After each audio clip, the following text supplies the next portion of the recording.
créatif numéro 3, c'est parti!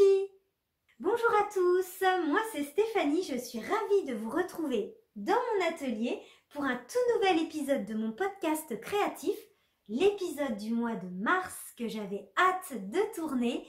Vous allez voir, c'est un mois qui était plutôt créatif, j'ai encore pas mal tricoté ce mois-ci. Il y aura donc une grande partie tricot avec 5 modèles terminés, 3 pulls, 2 accessoires et puis mes encours. Et puis ensuite, je vous parlerai un petit peu de broderie et de crochet. Allez, prenez un bon thé et votre tricot et c'est parti, je vous embarque avec moi. On commence par la partie tricot. Alors, je vais commencer par vous parler du pull que je porte, puisque je l'ai terminé hier. Hier après-midi, j'ai cousu les petits boutons. Il s'agit du pull Gustave de Aurélie Lapoule, que je porte pour la première fois. Et je peux vous dire qu'il est très très agréable. Alors ce pull, je l'avais repéré dès sa sortie. J'aime beaucoup son col avec ses petites, sa patte de boutonnage. Vous voyez, les boutons s'arrêtent ici. Et en fait, on peut le porter ouvert comme ça ou même fermé. Et ce que j'apprécie beaucoup dans ce pull, c'est que vous voyez, si on le porte comme ça, avec le col ouvert, on a beau bouger, le col ne bouge pas. C'est-à-dire que les deux pans du col ouvert, j'avais peur que ça fasse ça. Vous voyez, des fois il y a des modèles, le col il fait ça. Et non, avec ce pull, ça bouge pas. Le col reste en place. Donc ça, c'est un gros point positif. C'est un pull à manches raglan. Vous voyez, il a des jolis petits raglans avec des mailles glissées. Voilà, tout du long. Il se tricote sans couture, donc en tricot circulaire du haut vers le bas, en aiguille 4,5 et il est préconisé, il a une grande aisance positive, c'est-à-dire qu'elle préconise de le porter avec une aisance entre 25 et 30 cm, ce qui me paraissait quand même beaucoup. Et du coup, je l'ai tricoté avec une taille en dessous de la taille qui m'était préconisée. C'est-à-dire que j'ai fait la taille 1 au lieu de faire la taille 2. Et vous voyez, l'aisance, je suis quand même bien à l'aise. J'ai 19 cm d'aisance positive pour la taille 1. Donc finalement, je suis bien contente d'avoir fait cette taille-là. Voilà, je suis contente de mon choix de taille. Sinon pour les manches, elles se tricotent avec des petites diminutions régulières, mais vous voyez, elles sont pas serrées. Ça reste quand même assez large, c'est ce que je préfère. De toute façon, j'aime pas les manches trop serrées. Il a aussi une grande bande de côte 1-1 qui se termine par normalement un rabat tubulaire, mais moi j'ai fait un rabat classique, vous voyez, tout simple. Pour le col, on vient relever des mailles, donc rien de bien compliqué. Aurélie, dans son patron, elle nous explique bien comment relever les mailles et surtout combien, le nombre de mailles à relever. Donc ça, c'est bien aussi. Pareil pour les petites pattes de boutonnage. Voilà, c'est vraiment un modèle en toute simplicité, à porter avec un jean et surtout, moi j'ai envie de le tricoter en plein de coloris différents. Je le vois en rose poudré, en beige, une version rouille pour l'automne. Je pense que je vais avoir pas mal de Gustave dans mon dressing. J'aime beaucoup, beaucoup ce modèle. Très agréable à porter. Je l'ai tricoté avec de la laine Drops, avec des couleurs mélangées, du vert et du bleu. Voilà ces deux couleurs. Rien à voir, hein, je sais. Mais j'aime beaucoup mélanger mélanger les couleurs. Voilà ce que ça donne. Le mélange de couleurs, c'est sympa, hein? Voilà. Donc, alpaca. Coloris mix, coloris brume marine, 73-23. Et ce coloris-là, Kit Silk de Drops, un bleu tout simple, coloris 06. Pour la taille 1, en aiguille 4,5, j'ai utilisé 4 pelotes et demi de alpaca. Vous voyez, il m'en reste encore une et demie. Et puis, j'ai utilisé 3 pelotes et demie de Kit Silk. C'est un pull qui est vraiment pas gourmand en laine, hein. J'ai pas fait de modification au fait, j'ai pas rallongé ni... Mes manches sont peut-être un tout petit peu longues, mais enfin moi ça me dérange pas, ça va. Vous voyez?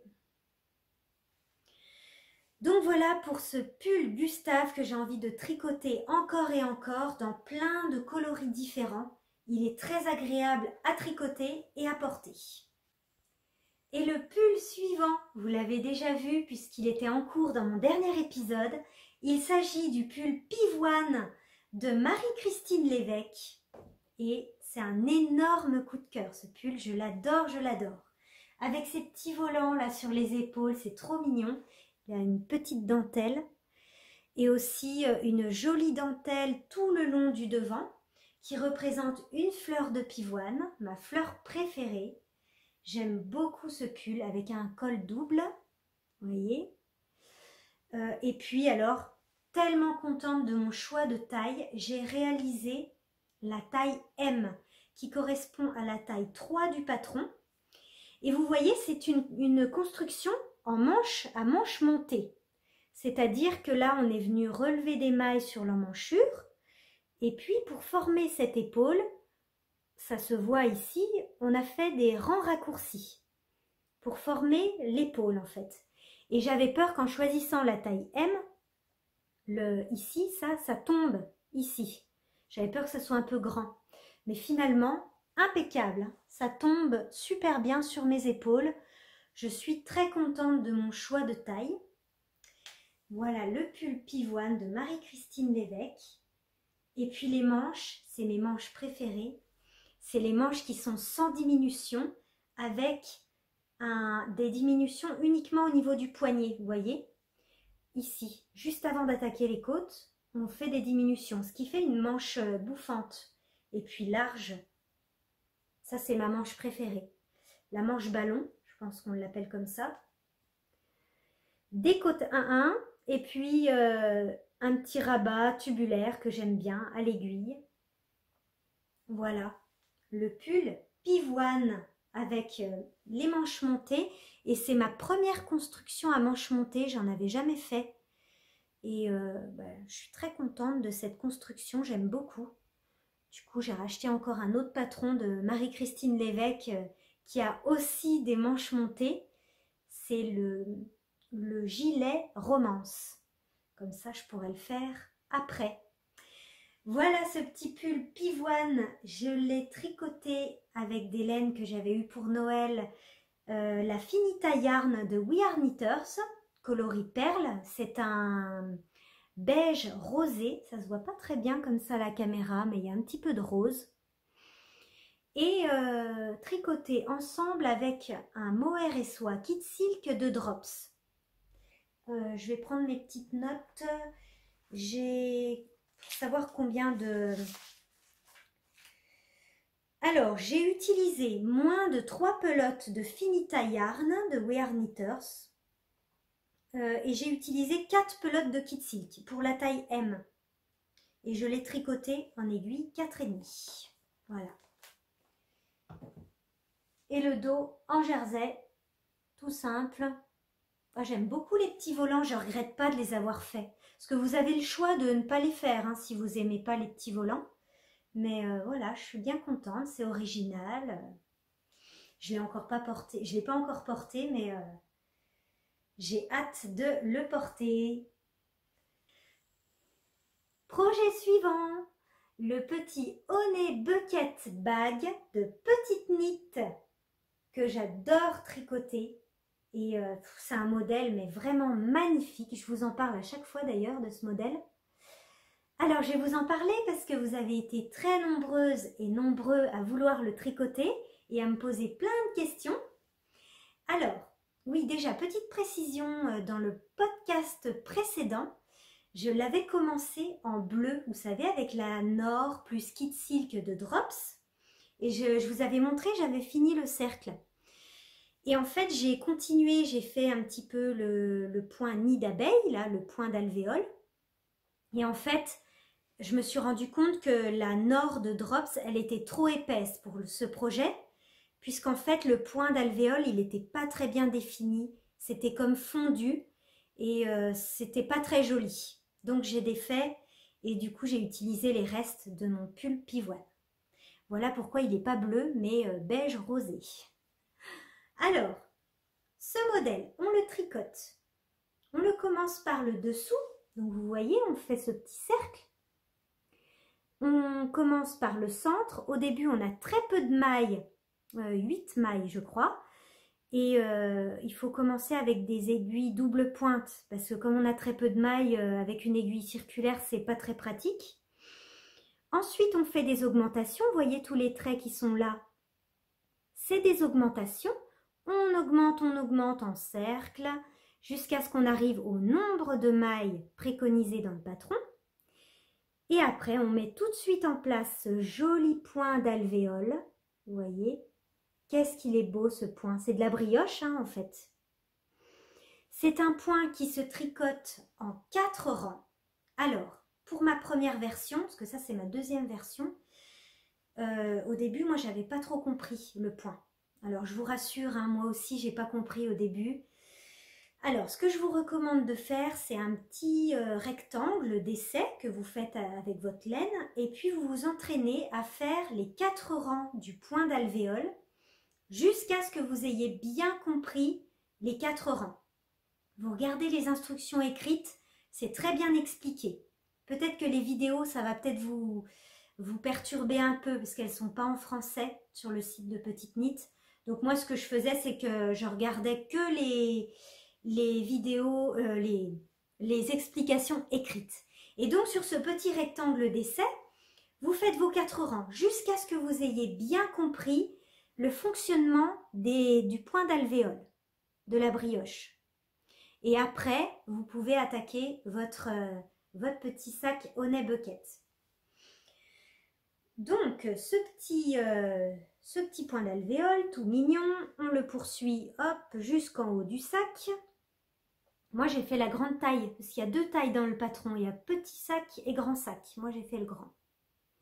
Ensuite, une fois qu'on a terminé, qu'on est arrivé à la hauteur préconisée, on fait une petite bande de jersey en droit pour la coulisse. Vous voyez le petit cordon, les cordons. On fait une petite bande. On continue avec un peu de point en point d'alvéole. Ensuite, on met les mailles en attente. Ensuite, on s'occupe de l'intérieur, qui est d'ailleurs doublé, vous voyez. Joli petit tissu. À l'intérieur, donc là, on a mis les mailles en attente. À l'intérieur, on vient relever des mailles, ici, au niveau de la coulisse. On fait donc tout en jersey en droit. On crée la coulisse, on fait tout en jersey en droit. Et ensuite, pour le haut, comme on avait mis les mailles en attente, on vient faire un grafting tout autour du sac. Voilà, un joli petit grafting. Donc voilà ce petit Honey Bucket. Il faut que je vous parle de ça aussi. Et puis les petits cordons. Alors les petits cordons, moi je les ai faits avec un tricotin automatique de chez Prime. Avec mes 2 fils ensemble, impeccable, hein, super bien. Il suffit de bien enfiler le tricotin au début. Après, vous tournez et hop, ça va tout seul. C'est joli ces petits cordons. Il faut que je vous parle de ça. Hop, ça là. Hop. Voilà. Parce que dans le patron, vous avez 2 possibilités. Soit vous le tricotez en rond, c'est-à-dire que vous tricotez votre point d'alvéole tout en rond jusqu'au dessus. Mais elle nous dit dans le patron, attention, si vous tricotez en rond, si vous choisissez cette option-là, vous allez avoir un décalage forcément, puisque comme les rangs, hop, on attaque le rang suivant, ça crée un décalage dans le motif. Et vous avez une autre option que j'ai choisie, c'est l'option en tournant, c'est-à-dire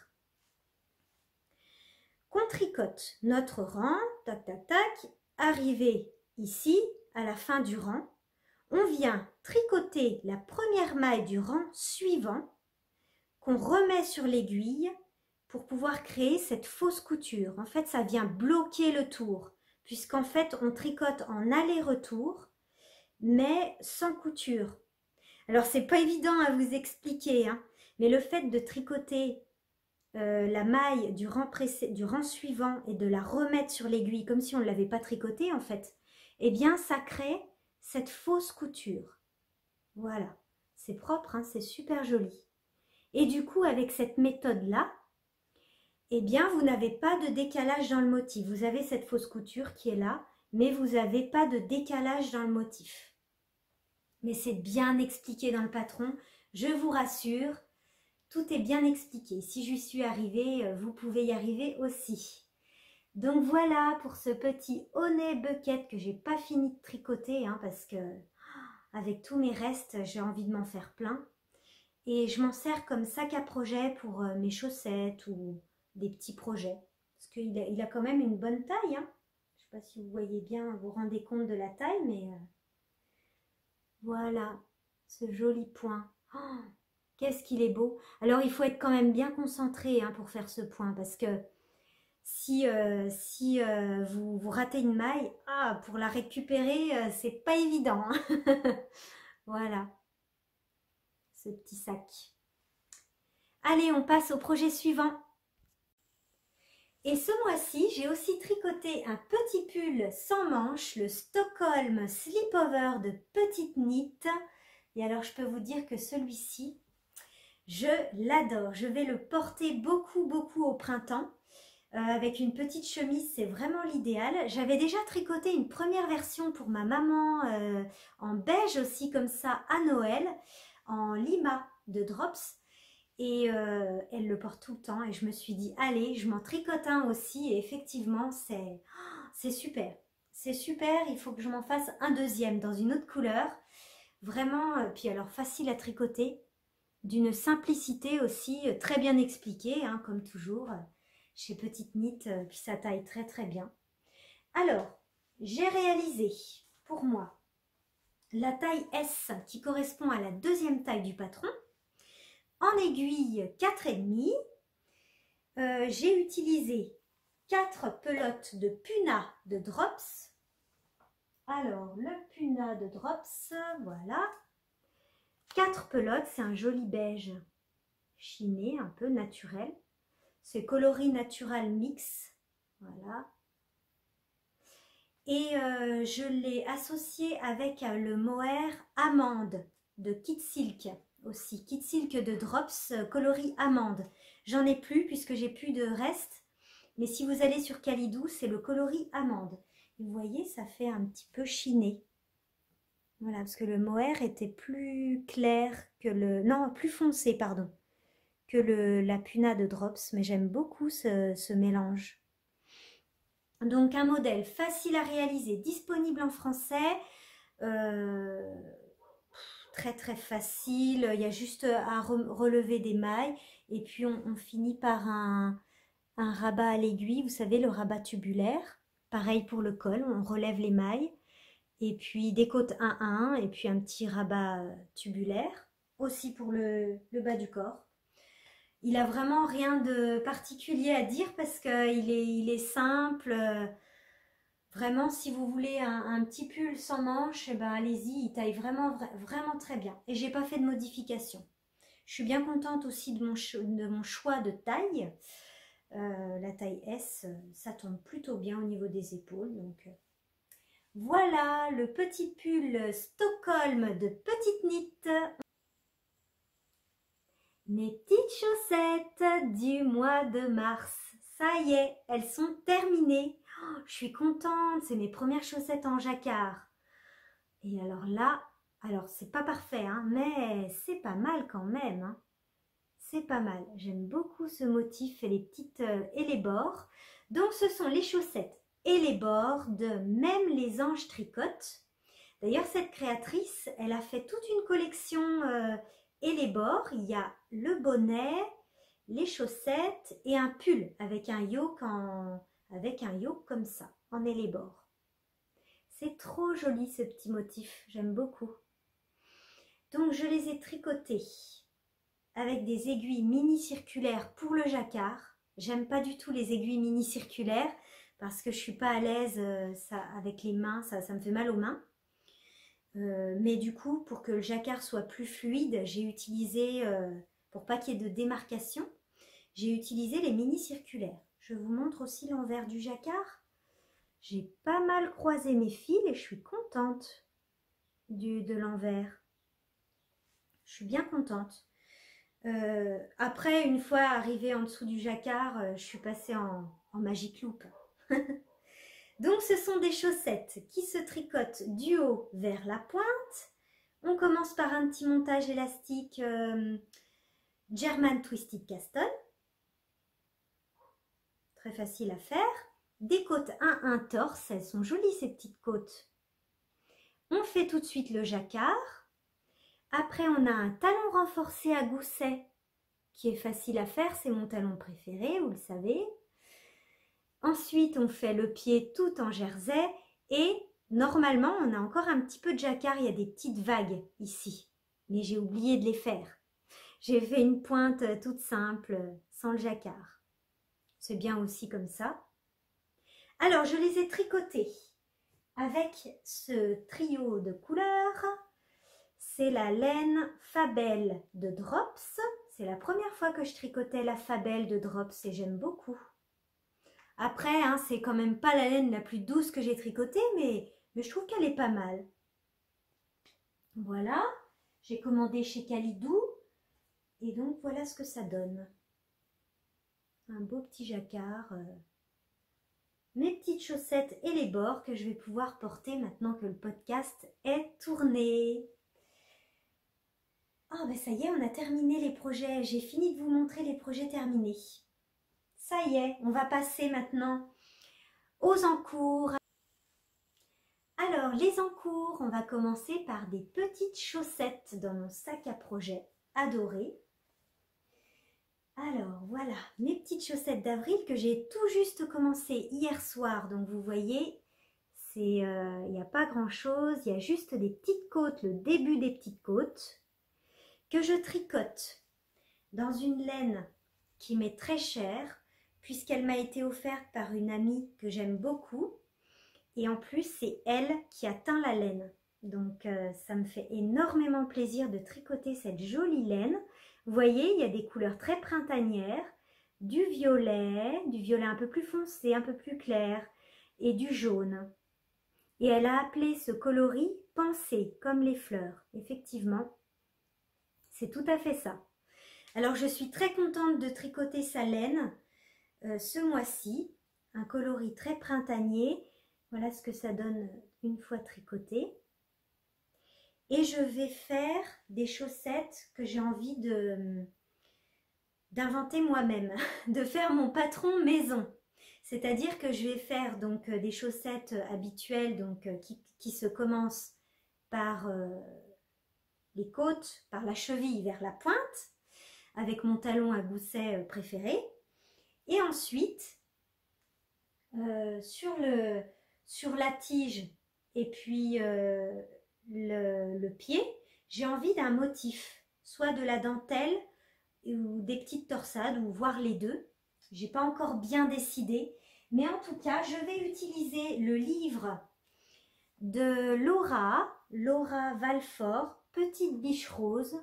Son livre, c'est une vraie bible du tricot, c'est-à-dire qu'il y a 200 points. Elle explique comment réaliser 200 points. Donc là, on peut s'amuser, hein. Il y en a des points. Vous voyez comment c'est présenté. Hop. Donc là, on peut... moi, j'avais repéré une petite torsade là pour mes chaussettes. Voilà, cette torsade-là pour mes chaussettes. Et j'ai envie de m'aider de ce livre-là pour réaliser mes chaussettes. Donc un point de dentelle et puis une petite torsade de chaque côté. Enfin, j'ai envie de m'amuser un petit peu avec ce livre. Pour créer mon propre patron de chaussettes. Voilà. Donc, vous verrez ça au mois d'avril, à la fin du mois d'avril, dans mon nouveau podcast. Alors, on va passer au prochain encours, qui est un châle. Alors, en ce moment, j'ai la folie des châles. J'ai envie de tricoter que ça.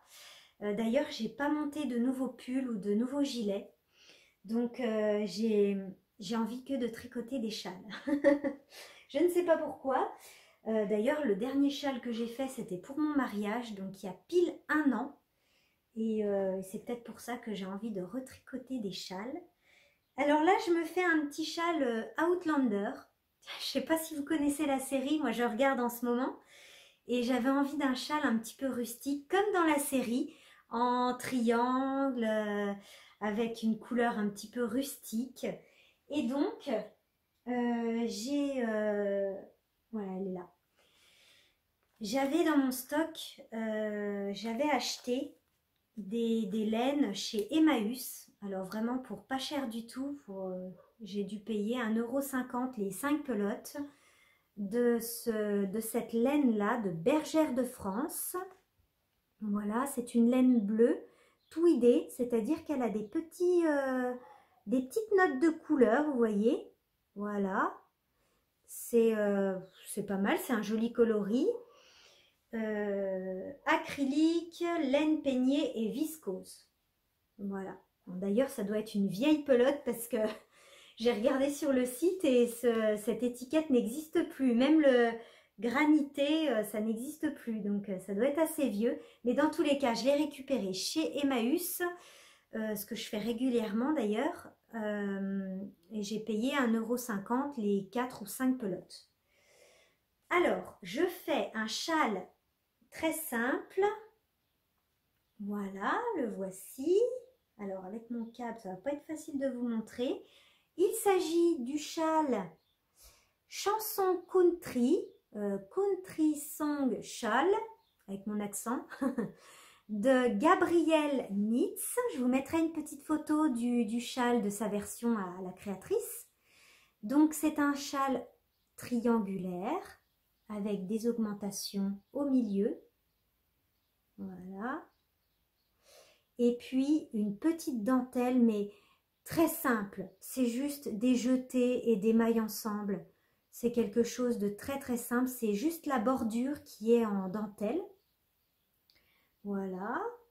Donc, pour l'instant, j'en suis là, à la bordure en dentelle. Et l'avantage de ce châle, c'est qu'on peut utiliser n'importe quelle laine et n'importe quelle aiguille. En fait, on peut l'adapter. C'est très facile à tricoter en plus. Et on a une petite bordure en point mousse avec des augmentations là. Voilà. Donc mon petit châle, je voulais un peu rustique pour porter le soir. Voilà. Donc voilà où j'en suis. Et puis j'ai d'autres modèles de châles en tête. Donc je me demande si je ne vais pas encore monter un autre châle très prochainement ou après celui-ci du moins. Puisqu'il est quand même pas bientôt terminé, mais parce qu'il y a une grande bordure quand même en dentelle. Hein. Voilà. Mon châle Esprit Outlander. Et ben voilà, pour mes petits projets en cours. C'est pas mal, hein, c'est pas mal. Maintenant, on va passer à une petite partie broderie et puis crochet. Alors, ce mois-ci, je n'ai pas fait que tricoter, j'ai fait un petit peu de broderie aussi. Ma copine Ludivine Rose, que vous pouvez retrouver sous le pseudo Rose et Balles de Laine sur Instagram, mais aussi sur YouTube. D'ailleurs, je vous invite fortement à aller voir ses vidéos, vous allez vous régaler. Cette fille est incroyable tellement elle a de talent. Elle fait de tout, aussi bien du tricot, du crochet, de la broderie, de la cuisine, de la couture, du jardin. Enfin bon, elle est exceptionnelle. Et elle a un univers que j'aime beaucoup, très poétique. Elle utilise beaucoup de tissus avec des jolies petites fleurs, des petits liberties. Enfin, elle a des goûts vraiment superbes. Et donc ce mois-ci, elle proposait un samedi broderie, qui était d'ailleurs samedi dernier. Et j'ai adoré cette journée. En fait, il fallait donc broder ou finir une broderie pendant cette journée. Et alors j'en ai profité pour faire ma petite broderie du printemps que voici. C'est un petit arbre en fleurs, un petit cerisier en fleurs. Un modèle que j'ai trouvé sur Etsy, vous voyez la taille, il n'est pas très gros, avec ses petits nœuds à la française. Alors c'est un modèle que j'ai trouvé sur Etsy Et moi, en fait, je débute en broderie, donc c'est pas parfait, hein, vous voyez. J'en fais depuis peu de temps. Bah, c'est Ludivine Rose qui m'a motivée à faire, à la force de voir ses vidéos et ses belles broderies. Du coup, j'ai eu envie de me lancer et je suis en train de me faire dans mon atelier tout un mur à côté de moi là, en broderie. Donc avec plein de broderies différentes. Pour l'instant, j'en ai que 4, mais c'est un bon début. Et donc voici ma broderie du printemps. Voilà, je suis bien contente de l'avoir fait, cette petite broderie, en compagnie de Ludivine Rose et des autres brodeuses. C'était très sympa ce petit samedi broderie.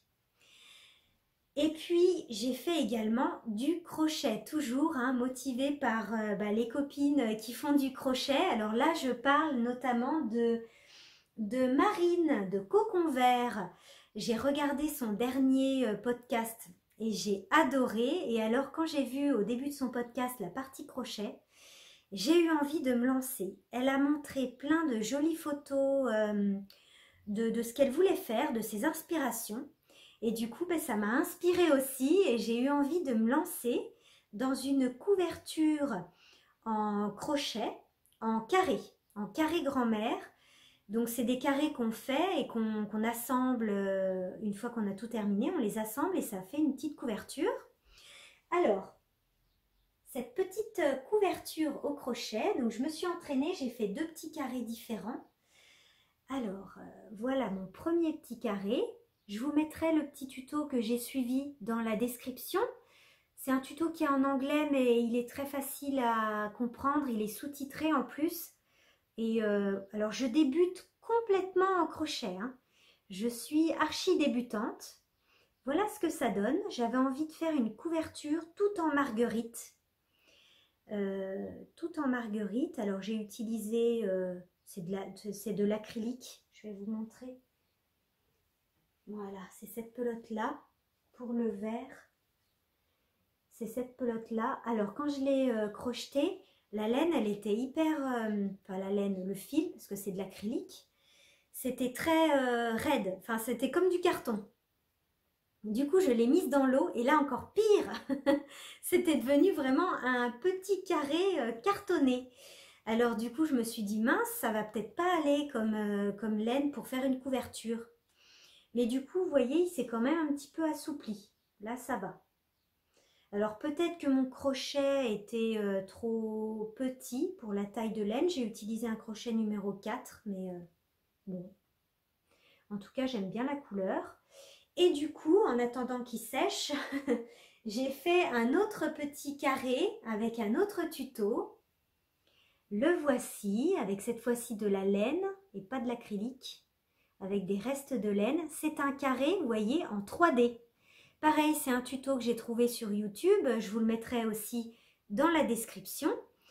Avec une petite fleur en 3D. J'ai beaucoup aimé le faire. Il est un petit peu plus difficile que l'autre. Hein. J'ai dû mettre pause, regarder plusieurs fois. Mais j'imagine bien une couverture toute avec cette petite fleur comme ça. C'est joli. Donc voilà mes 2 petits carrés d'essai. Alors, affaire à suivre, si je fais plutôt ce modèle-là ou ce modèle-là. Mais dans tous les cas, c'est une couverture que j'ai envie de faire sans me presser. Peut-être tout au long de l'été, quoi. Faire quelques carrés par-ci, par-là. Et puis après, les assembler. Donc voilà pour mon petit crochet. J'ai reçu de la part de la marque Langyarn leur nouveauté. Ils m'ont fait découvrir et aussi pour vous faire découvrir leur fil d'été. C'est un fil composé de lin, coton et viscose. Et avec ces jolies petites nouveautés de chez Langyarn, j'ai bien envie de me faire pour cet été un débardeur. J'ai repéré déjà plusieurs modèles et je pense que je les ferai peut-être courant juin, au mois de mai ou au mois de juin. Donc avec ces jolies petites fils là de coton, viscose et lin. Voilà, avec une belle couleur. Hein. Alors le numéro de la couleur c'est 10 90 0027. Et donc c'est Wooladix de la marque Langyarn. Et voilà, ce petit podcast touche à sa fin. J'espère que ça vous aura plu. En tout cas, moi, je suis ravie de partager ma passion avec vous. N'hésitez pas à me laisser un petit commentaire, ça me fera toujours plaisir. Et puis, n'hésitez pas aussi à vous abonner, ça me motive pour continuer les podcasts. Et puis, vous pouvez aussi me retrouver sur Instagram sous le même pseudo Stéphaline Made. Je partage régulièrement mes créations. On se retrouve à la fin du mois d'avril pour le podcast d'avril. Et puis d'ici là, je vous souhaite plein de belles créations et je vous dis à bientôt!